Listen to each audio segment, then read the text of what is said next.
This episode of Dakota Destinations is presented by Vern Idy Motoplex.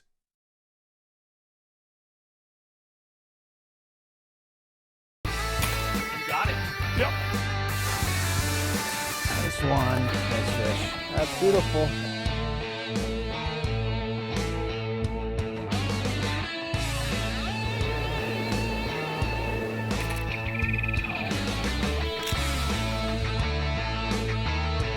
That is a beauty. Look at that one. Wow.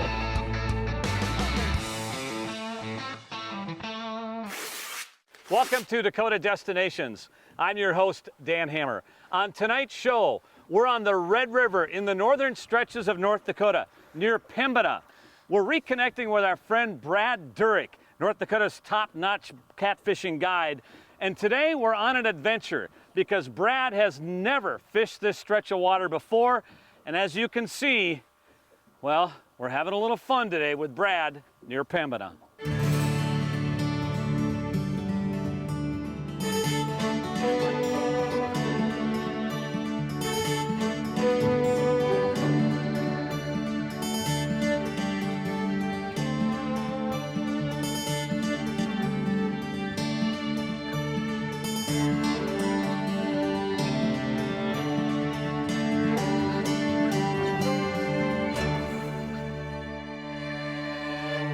We're going to Pembina, North Dakota today. It's the last leg of the Red River in the United States before it passes into Canada.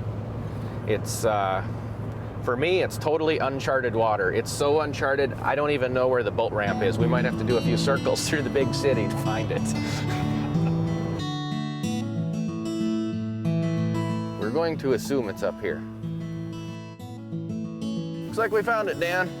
And there it is. One vehicle here. We're gonna have a lot of water to ourselves. What about the shoes, Brad? What about the shoes? It's a standing joke now. I did a photo shoot with In Fisherman once, and I wore my green shoes, and it showed up in the magazine with the green shoes. And now if I ever show up anywhere without green shoes, I get grief. So, because of that, fish bite better when you wear green shoes. Right.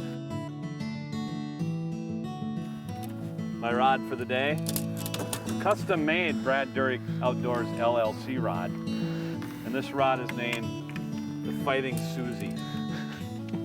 Let me see. I figured if anybody would appreciate that, it'd be Dan Hammer. That's right. How many Fighting Susies were there made? You're holding it. That's it, huh? The one and only McCoy? The one and only. How about that? That's sure to haul in big cat today. It took 5 tries of custom rod building to get the perfect rod, and Susie came out the perfect rod.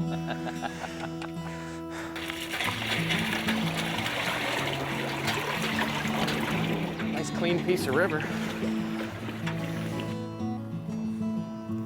Now the biggest question is north or south? What do you think? What's your gut telling you? I'm leaning to just go south because we got as far as we want to drive. Okay. We can just look and see and Sure. kind of do whatever. They got a fish on a stringer, a big one too. Yep. And he's on point.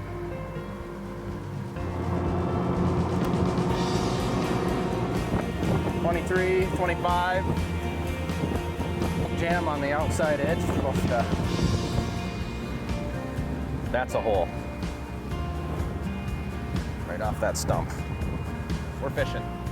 I'm fishing this one. Okay.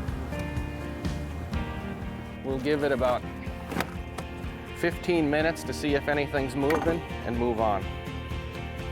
This was kind of an unplanned stop. It just looked too good not to give it a shot. So much for the plan of researching for an hour before dropping a line. I just don't have it in me.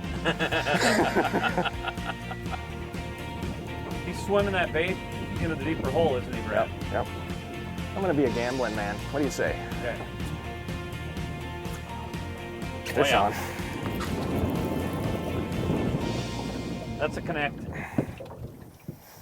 They always say never set a circle hook. There is an art to it. He's coming to me. Now he's coming to you. Active swimming fish. He's not that big. rod's just putting on a good show.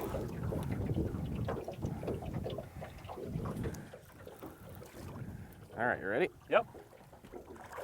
Not that big. What do you mean he's not that big? What are you talking about, Brad? Look at this fish. That is a beaut. All right, kitty. Arrgh.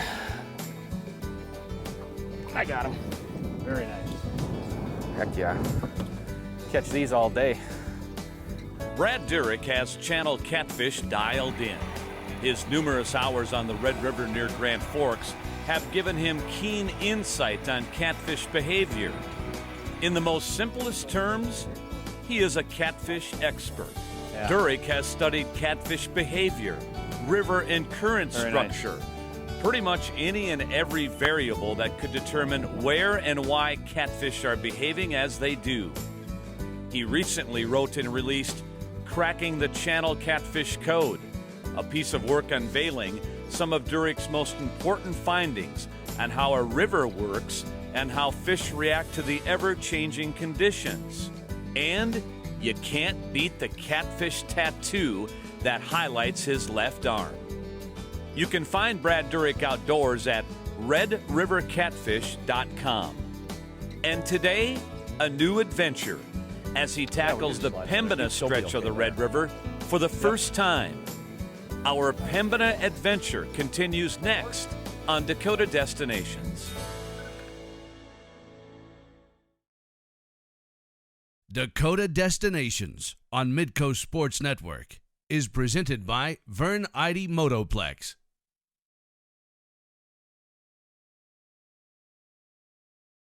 Dakota Destinations on Midco Sports Network is presented by Vern Idy Motoplex. It's only 17 and a half.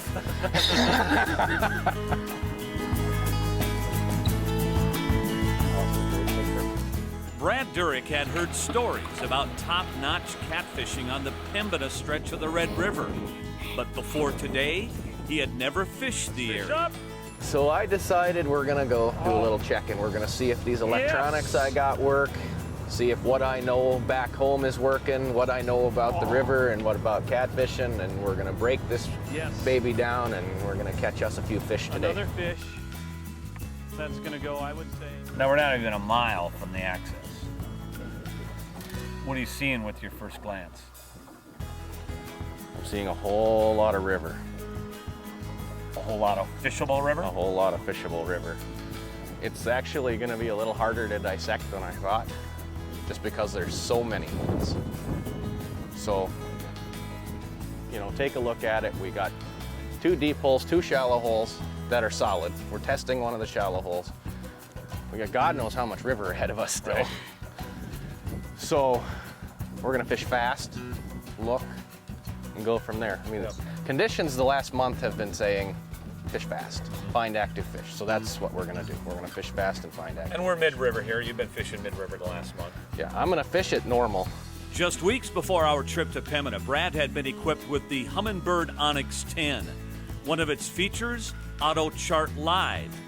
As we cruised the river and looked for spots, the Auto Chart Live drew a map marking break lines and holes.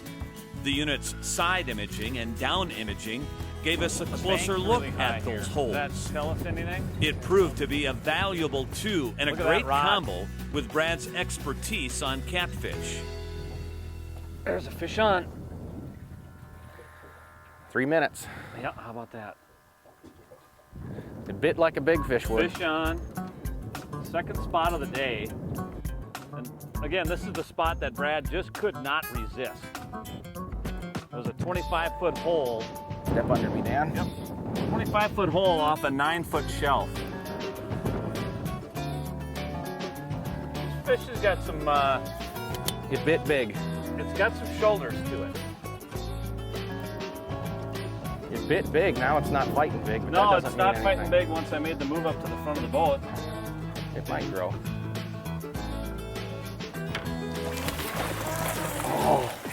It grew. It's a nice fish. It's a nice fish. What about the color of this fish, Brad? I wish I had a different color schemes. I wish I had a better explanation for why we get the different colors. But I mean, we get the standard slate gray ones. We get these yellowish ones. I like these. I think they're neat looking. They're more rare than we get real light colored ones. But I have no real good answer as to why they're like that. But we get them occasionally, and they look neat. Yeah, they do look. And that's a good looking robust fish too. Very healthy fish. All right, buddy. Thanks for visiting. The bite looked like even a bigger fish. That's a nice fish. I was betting big That was fish. a classic bite. Classic big fish bite, wasn't it? I was betting bigger than that. But that's good, because that means the big guy is gonna watch this one. Oh, he's got it. That's a good fish. Oh, boy. Wow. Just literally seconds. I like my spot picking. Your spot picking is, I would say, spot on. Literally just seconds after releasing the fish you just saw. Second fish in this particular spot. I'm going to move up here. That's a better fish. Look at him thrash. Yeah, baby, come on. That's a good one. Woo! Getting bigger. That's a better fish. Skinny, but a good fish. Yeah.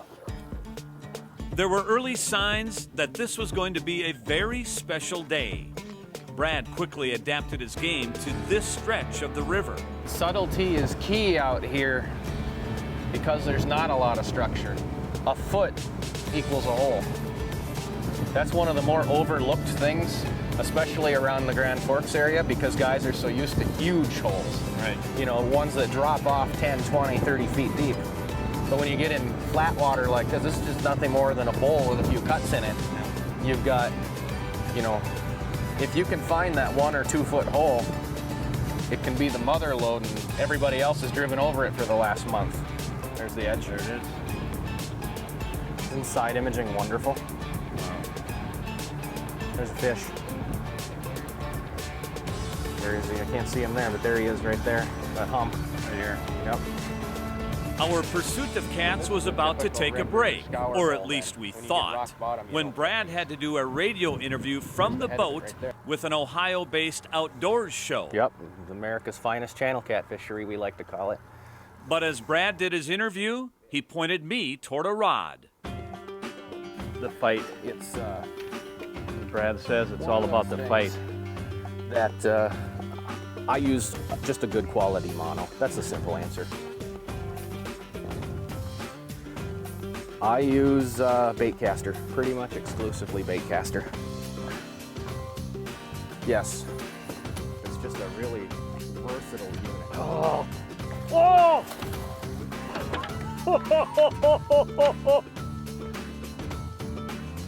All right, folks.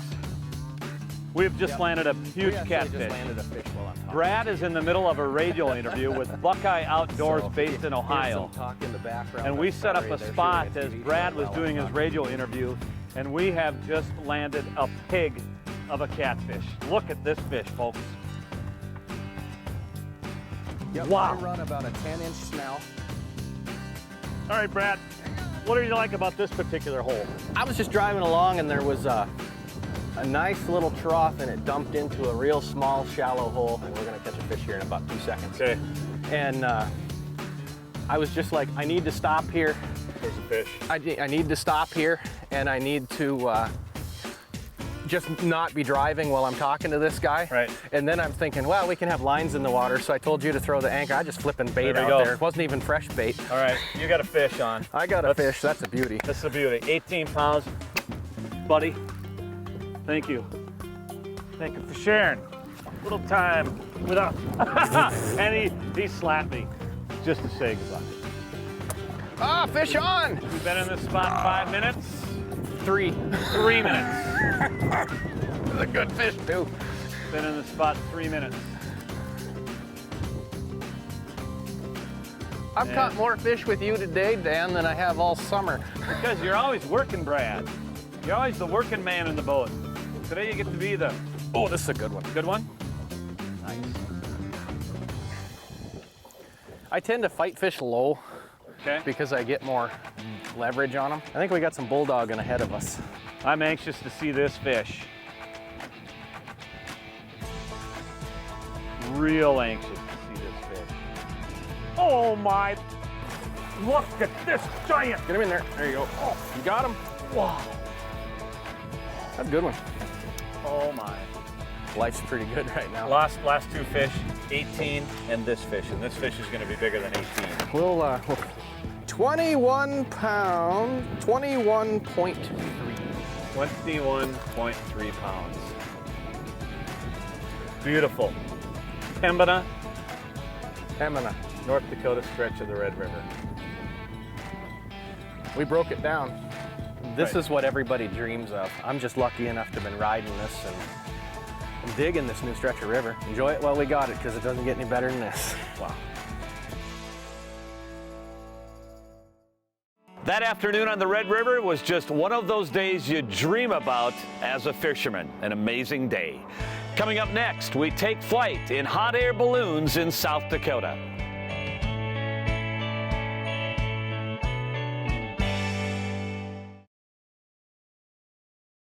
Dakota Destinations on Midco Sports Network is presented by Vern Idy Motoplex.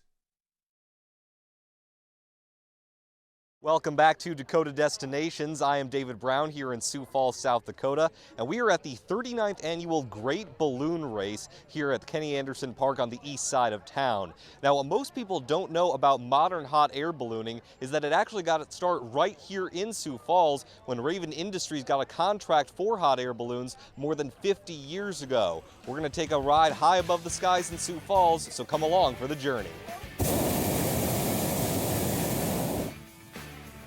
First developed by the French in the 18th century, hot air balloons have been used in a variety of ways over the years, from a tool used for military observation to simple recreation. All the ballooning that happened all over the world started here in 1960. The first flight was in 1960. 55 years later, these colorful contraptions can be utilized for leisure or for competition. For the Great Balloon Race, it's a little more of the latter. To me, it started out as a hobby and it's becoming a sport. There's a thing called the Balloon Federation of America. There's national levels, world levels from people all over the world. It's very competitive. Ballooning is a wonderful sport, it really is. Because you get to be up there with Mother Nature, and it's amazing what you can see. More than 24 balloons and their crews are participating in this quote-unquote race. It's not really a race on speed, it's more on accuracy. There's target locations like Kenny Anderson Park where there'll be balloons taking off from and also coming into to hit the targets. So it's more of precision flying than it is a speed flight. Now, in order to avoid balloons from simply drifting a few feet to reach a target, most destinations are situated at least 1 mile away. It's scored in accuracy there by big X's that are put on the ground. We have a little bean bag with a streamer on it, so the pilot will fly to this X, and the closest to the X is 1,000 points. As it goes out from that X, the points drop. So it's based on precision on how do you get that bag in the center of that X. Ballooning as sport is only one facet of this big sky experience. Several other balloons simply lift off for the enjoyment of the crowd, and of course those lucky enough to be on board. Well, I always wanted to fly something, and I could never justify an airplane. And I happened to get divorced, and a friend of mine said, come and help with the balloon. So I did, and before I knew it, I was flying one of them. Dwayne Walk's been ascending high above towns all across the country for the past 27 years, and I just so happen to be on his latest flight. I get people that want me to take them up for a ride, and it's been on their bucket list all of their life. And I really enjoy doing that and help them fulfill somebody's bucket list. The view from the top is obviously quite different than the one on land. But of course, in order to get up to this point, the conditions need to be ideal. Although there's no official set of regulations, those conditions include wind at less than 10 miles per hour, no fog, rain, or any other kind of precipitation, and clouds that are more than 1,000 feet in the air, allowing for the clearest look down. Ballooning is the oldest form of aviation next to birds. And like a bird seeking its prey or its next landing spot, The hot air balloon is truly at home in the sky, along with the crew who piloted it for all to see. As a first-time flyer, I admit it was a bit nerve-wracking on that initial takeoff, but with the sun utilizing its final hours shining down below, the majesty of the evening became reality. You can just lift off the ground, it's calm, peaceful. I don't know, it's about like a serenity. You just can get away from everything for 45 minutes to an hour. Typically racing, you get a lot of adrenaline rush, but it's a great experience. The landing of the hot air balloon isn't quite as serene. Despite all the great shots above town, there's no footage of our final descent, because the truth is most touchdowns are pretty rough. In fact, myself and the others in the basket tipped over sideways when we hit the ground. It wasn't earth-shattering, no pun intended, but I did have to protect the camera. But once we all gathered ourselves and put the balloon away, Dwayne put me and another first-time flyer through an initiation ritual. It involved drinking some champagne without the use of our hands, followed of course by some more champagne where we were free to hold our cups. It's a celebration, you see, not of the landing, not of the view, but of the entire journey. The Great Balloon Race is an ironic name because no one actually races. They slow down to enjoy what the ride has to offer. And believe me, what I'm saying isn't just hot air. We hope you can join us next week when we visit the Outdoor Campus West in Rapid City and spend an afternoon on the water with a group of veterans.